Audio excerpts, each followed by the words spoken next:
Dear America, we are not your side characters. We are not your silent supporters.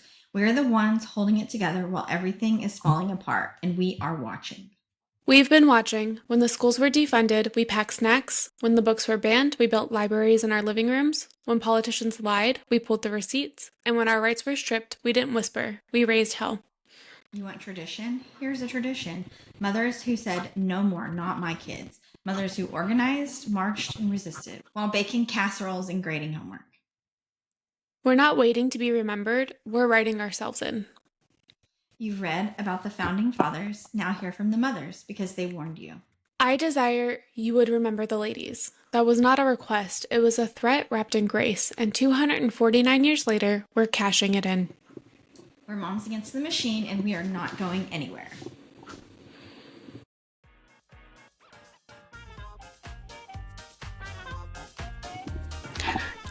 Welcome to Moms Against the Machine. This is our first episode, but we're re-recording it because we found ourselves along the way, and we just wanted to bring that back to our first episode. This is not a podcast for polite politics. This is for the moms pulling night shifts and packing lunches. For the ones who sit in a car line with rage in their chest and hope in their throat. For every woman who's been told to calm down or leave it to the experts. We are the experts on survival, on resilience, and on resistance. We are two moms from suburban Texas. We've lived through reproductive trauma, job losses, broken systems, and broken promises. We've homeschooled, free lunched, volunteered, shown up to school board meetings on 2 hours of sleep and a gallon of coffee. We're not waiting for permission to be heard. We are taking the mic. Every episode, we're digging into history. Real history, not the sanitized, sugar-coated version handed down in broken textbooks.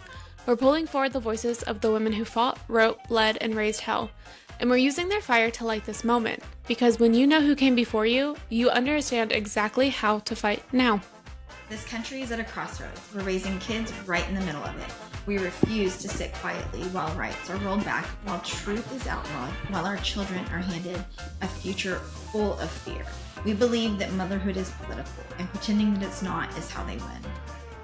We are not here to be liked. We're here to be loud, to be relentless, to remind the world that being a mom doesn't make us softer, it makes us unbreakable. I'm Jen. I've raised teens through Texas textbook whitewashing, active shooter drills, and library censorship. I have fought to keep our schools honest, to keep healthcare when jobs have been lost, and to teach my kids that the truth still matters.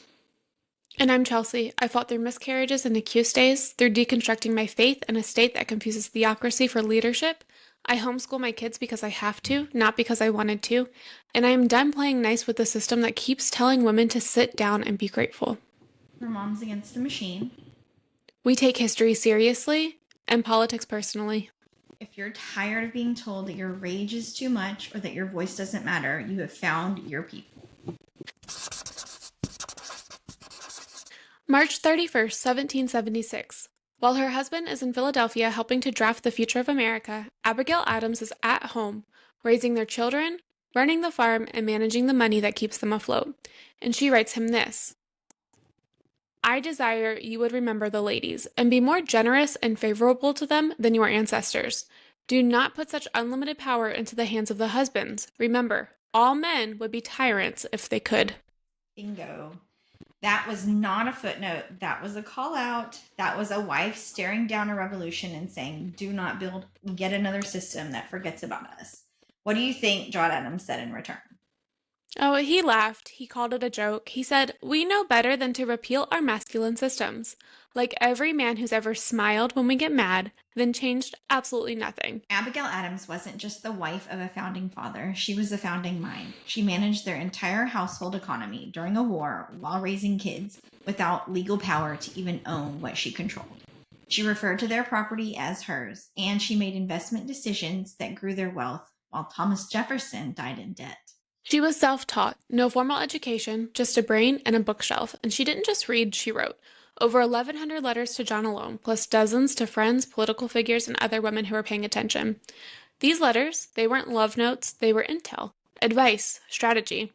She told John when he was being reckless. She told him when the people were angry.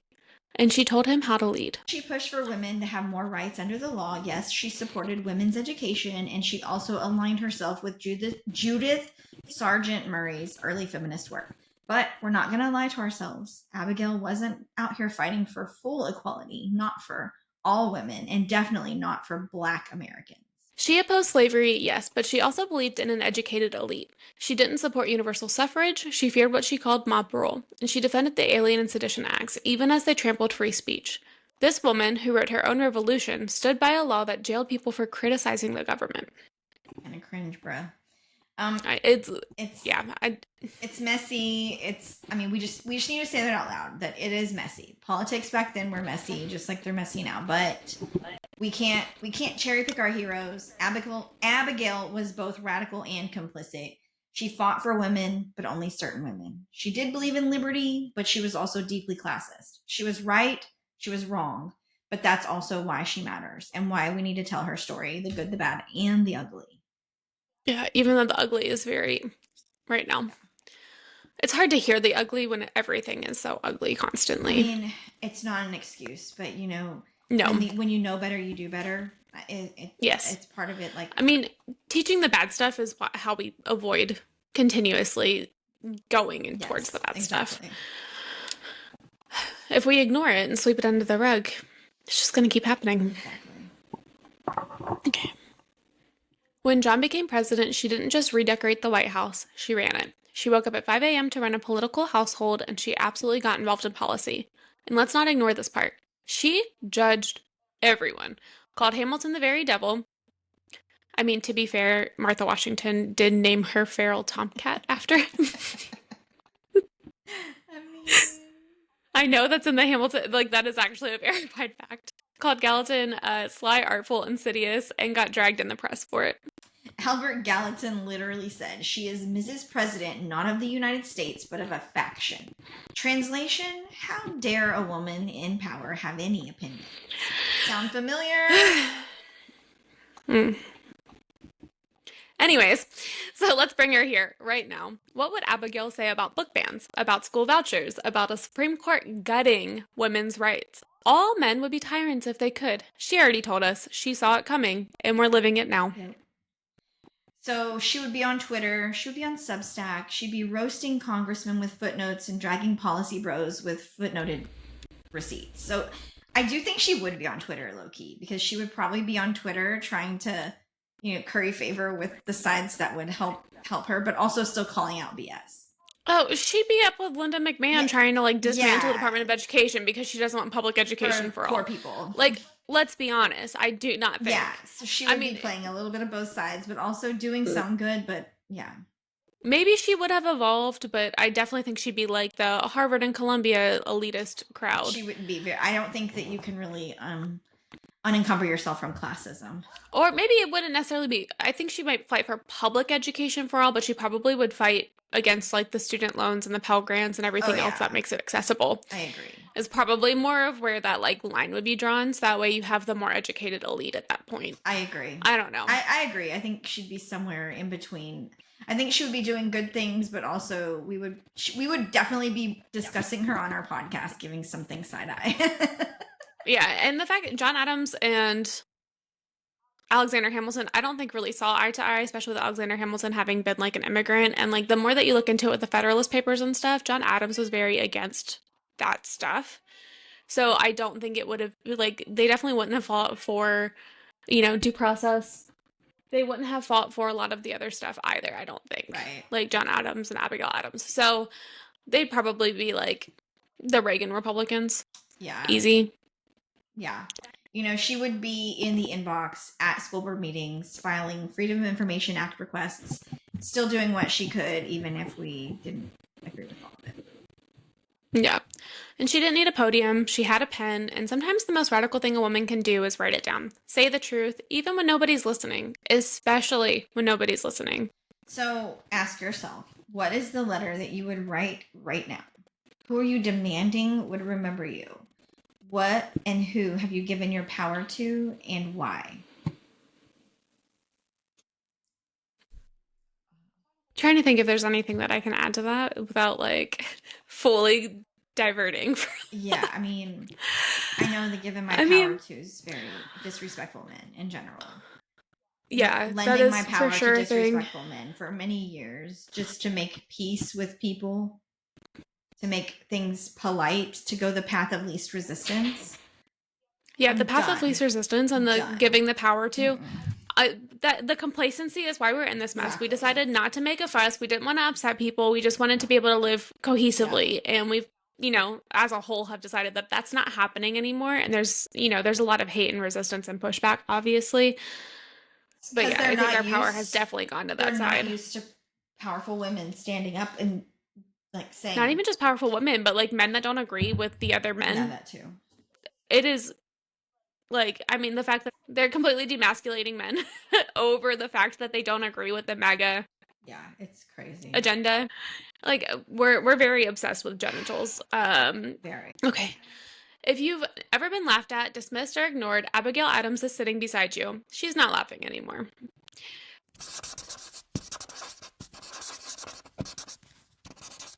And that brings us to our next girly, Mercy Otis Warren. And Girly diminishes her accomplishments greatly, but she was a pretty awesome woman.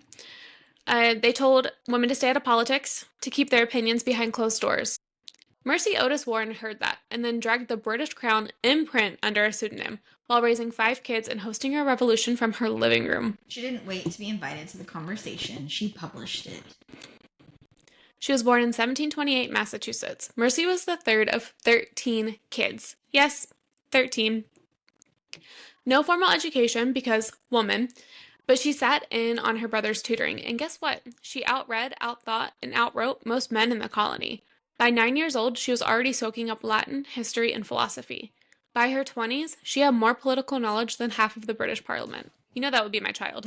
For sure. That would be. But let's talk about the men in her life, because for once, they weren't a barrier. Her father was very supportive of her learning. Her brother, James Otis, the very taxation without representation is tyranny guy, treated her as an intellectual equal.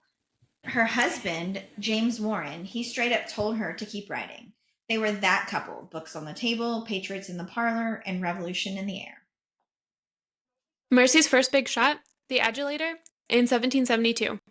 A political satire that ripped Governor Thomas Hutchinson to shreds. She made up characters, used biting monologues, and turned colonial politics into blood sport. To ride triumphant o'er my native land and revel on its spoils. Girl was out here dragging tyrants in iambic pentameter. So funny.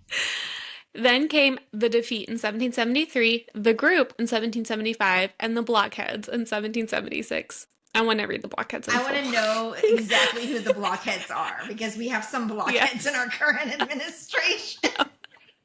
Yes. All anonymous, all ruthless. Mercy didn't just comment on the revolution, she narrated it. She warned that blood would run in the streets, and it did. Mother Muse revolutionary. Yeah, she's a badass.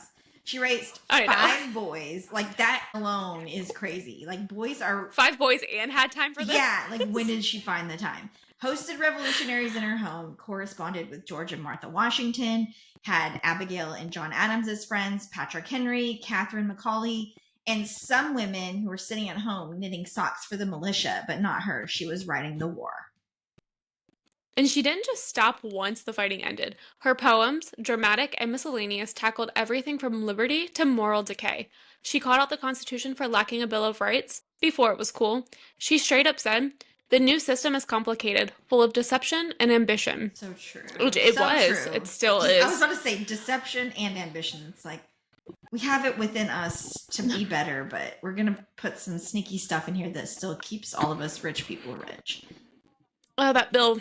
So the budget bill. This, her thoughts about this did put her at odds with her longtime friend, John Adams. He did not like being told that he might be enabling tyranny. So strike 2, John Adams. They stopped speaking because of this, but she didn't apologize. I wouldn't have either. She was right. No apologies. No. In 1805, she published a 3-volume history of the American Revolution. Under her own name. Let me say that again. A woman in 1805 wrote and published non-fiction history in her own name and her own voice, and she dared to critique the Founding Fathers. She did praise George Washington the general, but criticized George Washington the president. She adored the revolution, but feared what the new government would become.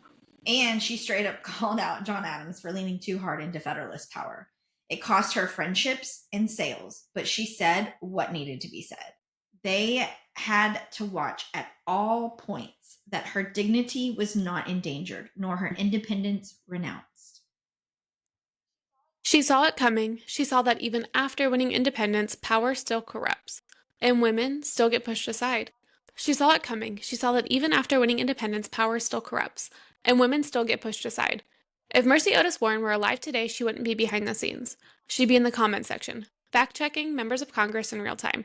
She'd have a Substack titled The Blockheads Redux, and she'd be posting TikToks with historical drag captions like, Rapatio returns, now in MAGA merch. She'd be writing parodies of House speeches and tagging Fox News with links to primary sources. She'd be blowing up threads, running burner accounts just for dunking on Project 2025. I low-key feel like she would be our girly pop. Like, we would be kicking it with Mercy because her sarcasm is just unparalleled. You also know damn well she would have a running running thread titled "Every Lie Lance Gooden Told Before Lunch." Mercy didn't wait for change to happen. She created it with satire, strategy, and a steel spine, and that's exactly what we're doing now. This is the work we're doing in Mercy's spirit. We're two moms in Texas. We're not backed by donors. We don't have PAC money or PR teams. We have babies on our hips, notes on our phones, and rage in our throats. And we have had it with politicians like Lance Gooden, who lie for a living and think that no one is watching. We are watching. We are documenting. We are tracking every bill our congressman, Lance Gooden, sponsors, co-sponsors, or votes against.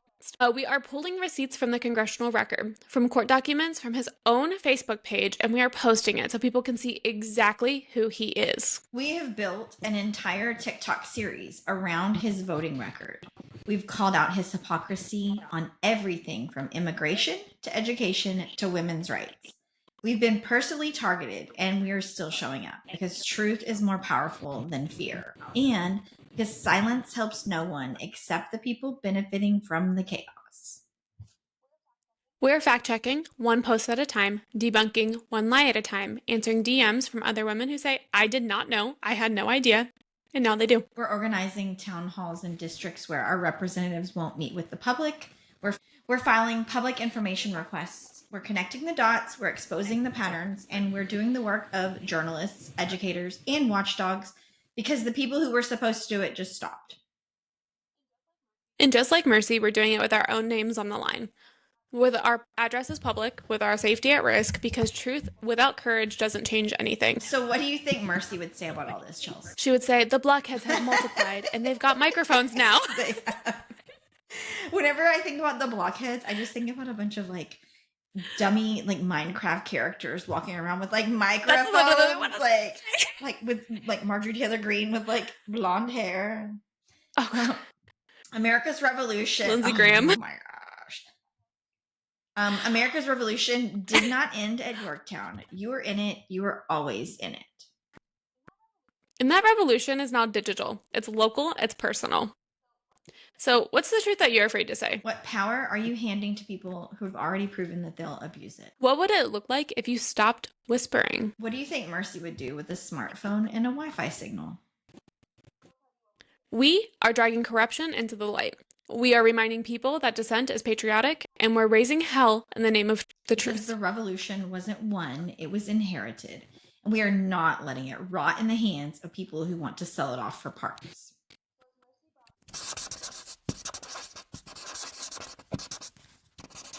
"'Twas mercy brought me from my pagan land." Phillis Wheatley, 1773. Our next subject. She was kidnapped, not born into bondage, stolen from Senegal or Gambia at the age of 7 or 8.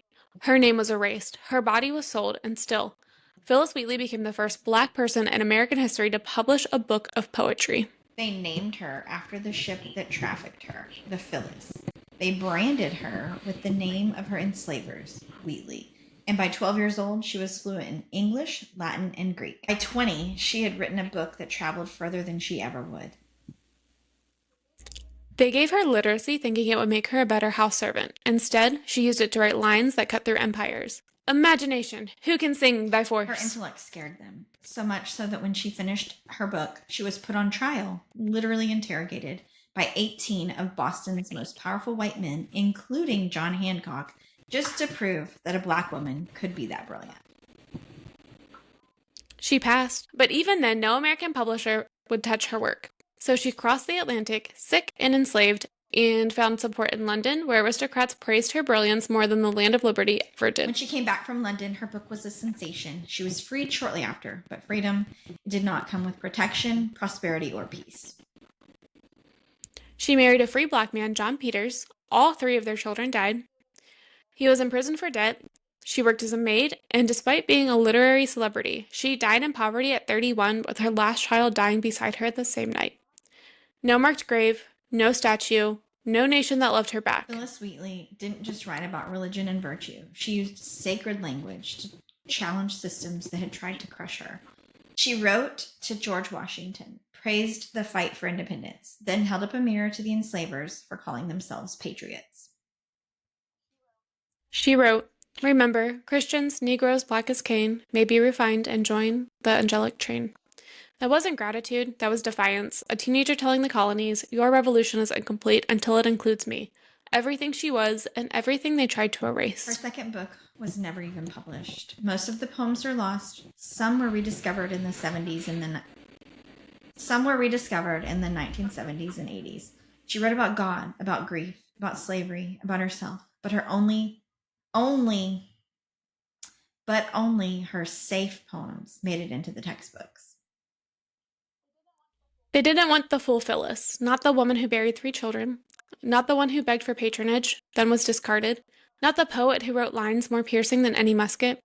"Let sin, that baneful evil to the soul, by you be shunned, an Ethiop telling you it's your greatest She was foe." a poet, a survivor, a prophet, a child stolen by a system that feared her mind more than it feared rebellion, and they were right to be afraid. If she were here today, Phillis Wheatley would not be polite. She would be banned in Texas, she'd be tearing down DEI bans with sonnets, she'd be reading at the Capitol and turning C-SPAN into slam poetry. She'd be teaching kids how to write freedom. She'd be reciting On Virtue in front of courthouses while the Supreme Court gutted rights. She'd have a TikTok with 12 million followers captioned, "I survived your middle passage. You will not silence my message." She'd be shouting through the page, through the mic, through our mouths. We tell her story because she earned more than just a trivia line. She earned more than just footnotes. She earned more than this country ever gave her, and we owe her everything. This woman was a child. She lost her name, her family, her homeland, and still she wrote beauty. She imagined freedom, she told the truth, and died in poverty because the revolution she inspired never finished what it started. What if your power is a pen? What if your resistance is your voice? What if your grief is holy? What if your rage is art? Who are you refusing to forget? Because Phillis Wheatley didn't have a platform. She made one. She didn't have freedom. She imagined it. And she didn't have a future, but she did give us one. Now it's our turn to carry her name, to finish what she began, to write back, to speak her story, and to refuse the silence. I want to give her a little moment of silence.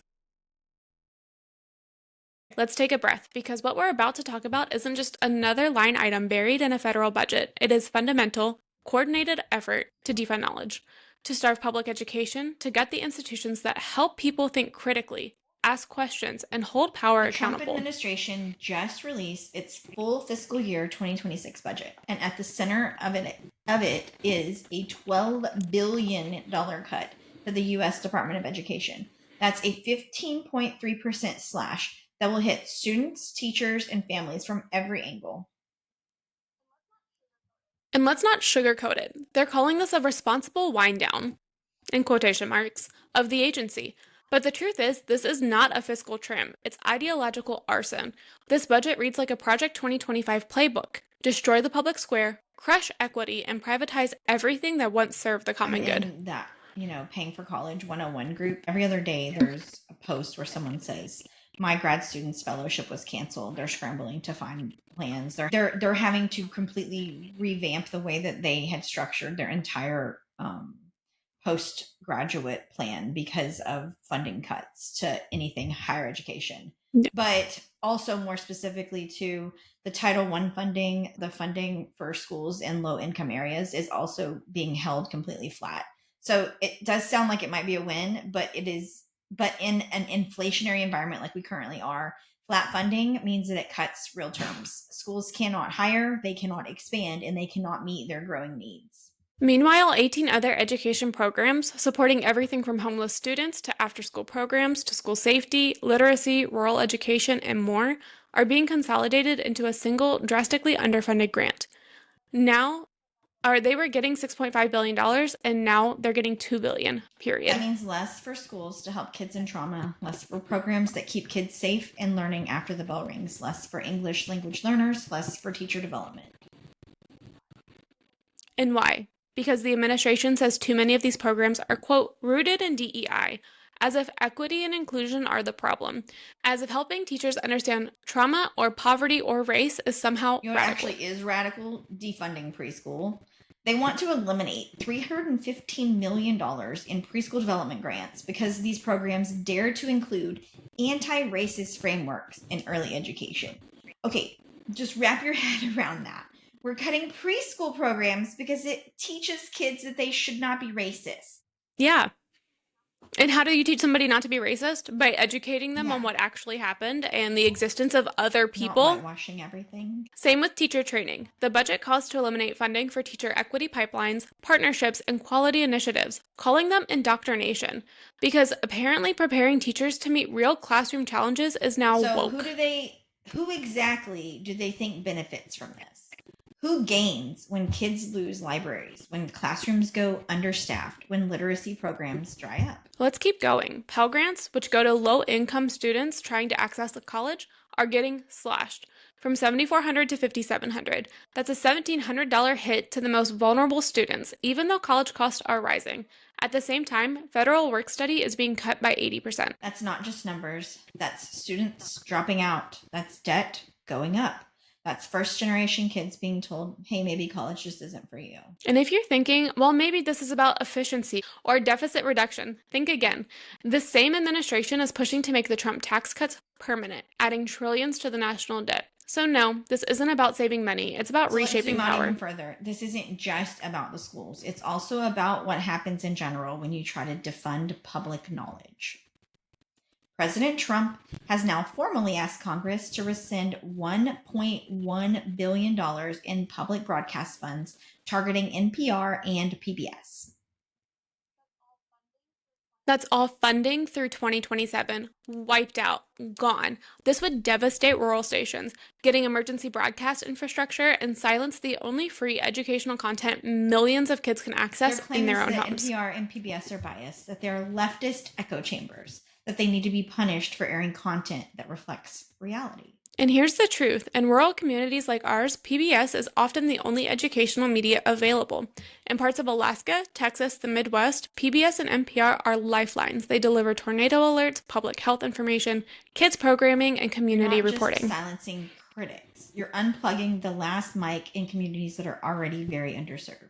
So let's say all of this goes through. What does the future look like? Let's be clear, this is just a prediction, not a certainty, but if these cuts are enacted, we'll see mass teacher shortages, especially in rural and high-poverty areas. Special education services will shrink or collapse in underfunded districts. Summer and after-school programs will vanish, leaving working parents with no options. Students of color and multilingual learners will be hit hardest. Pell and work-study grants will increase college dropout rates, deepen debt, and widen racial gaps in higher education. Local news will die in dozens of rural counties, where NPR stations are the only reliable source. Emergency alert systems tied to public radio may fail, costing the lives in a crisis. I just want to touch on a few of the things that you said that are predictions that make me really sad, because these are, just hypothetical situations that would have such a mass trickle-down effect on everything. Because think about it, with summer and after-school programs vanishing, what does that happen with the kids that don't have programs to get into? They wind up getting into trouble, and then they wind up, getting mischievous and getting caught up in things. A lot of kids literally get caught up into stuff because of boredom, because they have nothing better to do. No supervision, because their parents are working. Or their parents have to quit their job because of it, and they're down to one income, and they're now on a budget that they can't sustain. It honestly seems like they want to set up this group of underprivileged children for failure. It literally seems like it's like, hey, let's put you where you have limited to no options available, and here's what you have left.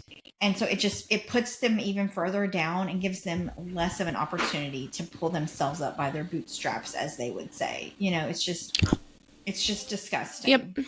And it's shoving women back into the house without reconciling the fact that we still have two incomes needed for most households. So you're taking away an income without lowering any cost. You're going to have massive amounts of poverty and starvation because we're taking out those programs. When we served at the feeding the city thing, the guy was talking about how in the summer months he talked about why he started the thing was because one student who was very, very smart said that he would cheat the system, and he realized if he failed one of his core subjects, even though he was very smart, he would get a free lunch because he would get to go to summer school, and they had free lunch there.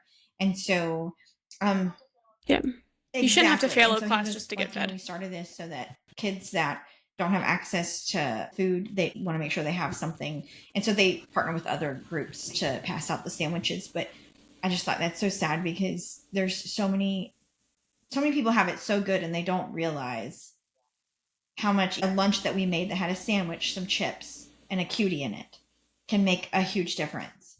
It gives kids something to look forward to and to eat and to, not starve. In the middle of the summer when they don't have food. And with the emergency alert systems, those are already we're already having issues because those are already failing. Hurricane season now. You saw that one meteorologist reporting about him not having all the resources because of Anyway, back to the status at hand.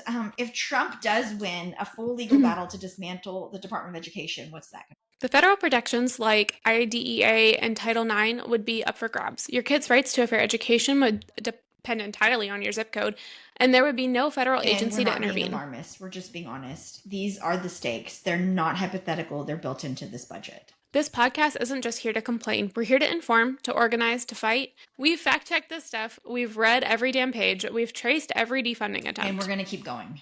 Because the minute we normalize this is just budget politics, we lose the bigger truth.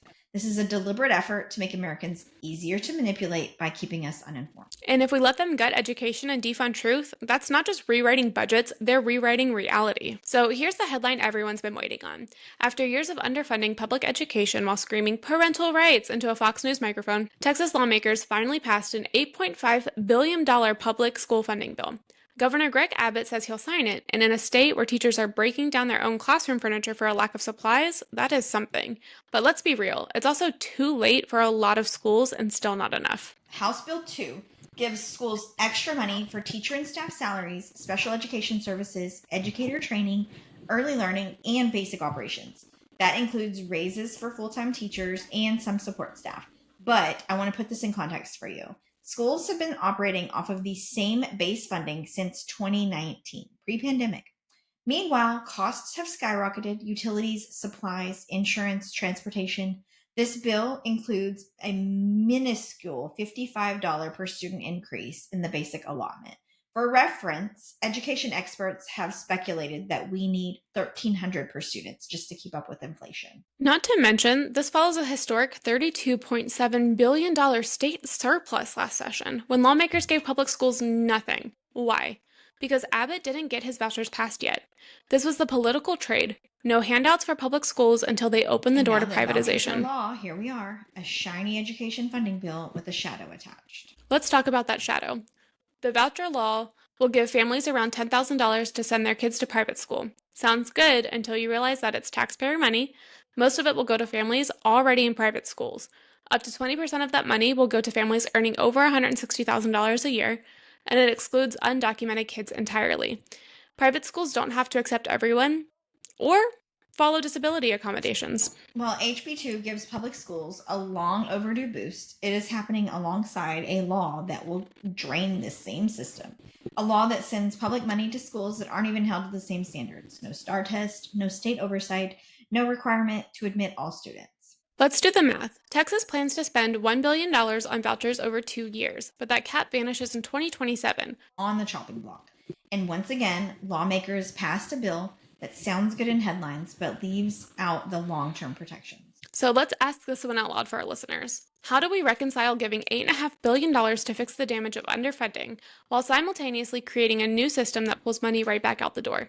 Why not commit to fully funding the system that educates the majority of Texas students, over 5 million of them, before subsidizing private options for the wealthy? Why not get rid of the STAR test and focus on something else as a metric and see how we measure up? Give it some time instead of just giving it. I think they did take out the STAR test. But not. I don't think it's exact. Yeah, because I know it went through the House and then the Senate was sticking some things in that were going to basically, I don't really understand it all, but I know that the Senate's trying to muddle with it. But again, they should have passed that thing to dismantle that and then thought about, the vouchers long term if it wasn't successful, which would buy us time to vote out of it and put the voucher thing to rest entirely. But anyway, this is where it gets personal though. We know teachers who have quit because they couldn't pay their rent, schools that have cut their librarians, their nurses, districts that are so broke they've consolidated campuses. And now we're supposed to celebrate HB2 like it's Christmas morning. Let me just put that in perspective for you also. Nolan, at his school, he hurt his ankle and they told us that the trainers have to rotate to the different schools. They don't have a trainer on site at every, even though a school has as many athletes as his school has. They don't have a trainer on site for all of those student athletes. He comes on once a week. They should have that. Well, I mean, you have schools too, or they have the school nurses that are only there like 2 or 3 days a week. So they have these trainers, these athletic trainers that are spread thin, that only have a certain number of minutes with people, and they can't see someone. So kids may play with an injury until they get to the doctor because they don't have an athletic trainer to look at. It's just crazy. They're very underfunded. We can celebrate the wins, pay raises, special ed funding, help for pre-K, but we can also call out that even those raises are uneven. Rural teachers get more, but only if they've been in the system long enough. And base funding, still not where it needs to be. Here's another prediction. If voucher expansion goes unchecked and HB2 funding is treated like a one-time fix instead of a long-term investment, Texas public schools will be right back in the red by 2028. Voucher costs could balloon while the public system absorbs the fallout.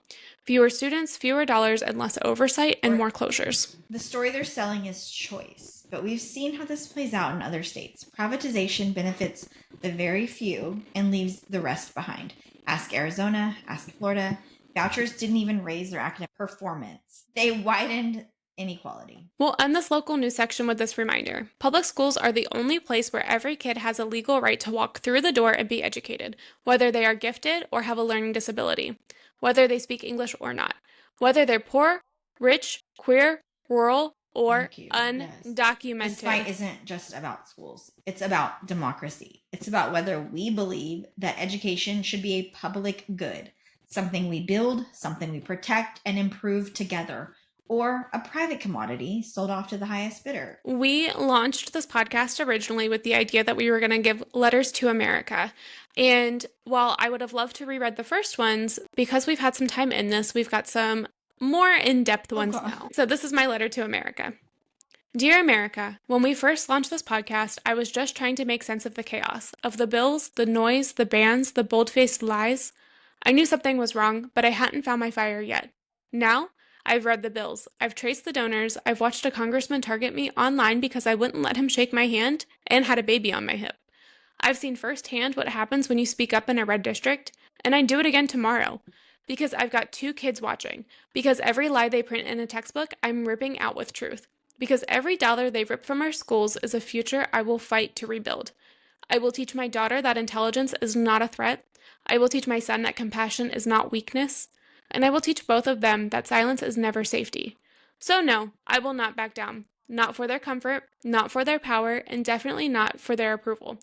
I'm not just raising kids, I'm raising future leaders, future question askers, future truth tellers.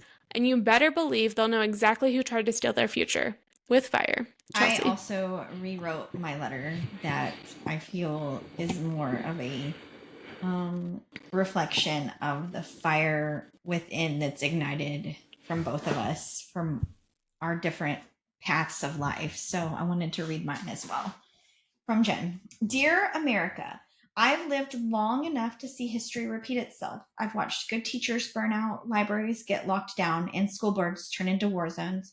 But I've also lived long enough to know this. They're terrified of an educated generation. They know that knowledge cannot be legislated away. I have spent the last year calling out cowards who think they can lie louder than we can tell the truth. And now I'm in this with my whole soul. I've raised 3 kids through this mess. I've stood with librarians, with students, with teachers who stayed late and gave more than they were paid for. I've seen what it means to show up for my community, even when it's hard and even when it's hostile. This isn't just about test scores and textbooks. It's about whether or not we still believe in the promise of public education. It's about whether we're willing to fight for the child who learns differently, for the teacher who refuses to lie, for the mom who won't be quiet. Here is my promise. As long as there is breath in my lungs and a mic in my hand, I will continue to show up for the truth, for the facts, and for the future that we deserve. With defiance and hope, Jen. If you've been listening and nodding along, good. But that's not enough anymore. We're not here to talk about what's broken. We're here to tear the mask off of who broke it and start making noise that they cannot ignore. It is happening right now in our schools, in our libraries, and our budgets. They're not cutting waste, they're cutting futures, and we're not going to let them do it quietly. So here's your next move. Call your school board, email your representatives, show up at town halls, ask the hard questions. Don't stop showing up just because they make it hard. That is the point. Start here. Start with us. Follow us on TikTok at Moms and Machines or on Instagram and Facebook at Moms Against the Machine. Share this episode. Start with the conversation at your dinner table. Write a letter, print a flyer, send the email. This is the line. Because you might not feel powerful, but you are the threat. You are the mother, the teacher, the neighbor, the voice that they did not account for. So speak loudly, because silence is exactly how they win.